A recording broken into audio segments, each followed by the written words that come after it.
which is why 60% of human communication is driven by body language. So question, why do we shake our hands?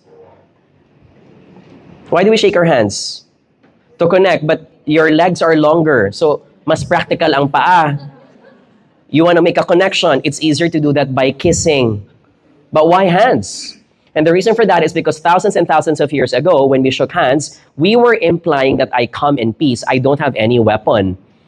The tribes of the olden times would tend to kill each other. They would colonize other countries. They would kill other tribes. But when I place my hands and open it, it means I come in peace. I do not have the intentions to harm you. The same thing also for toasting your glass. It is not because we want to ward off evil spirits. It's because we want to prove to the person, during thousands and thousands of years ago, nagawa pa yan sa kahoy, gawa pa yan sa gold, silver, and metal.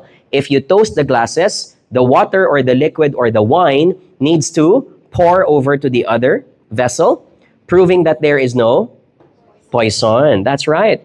So sociologists attribute it to a reason. They attribute it to survival again.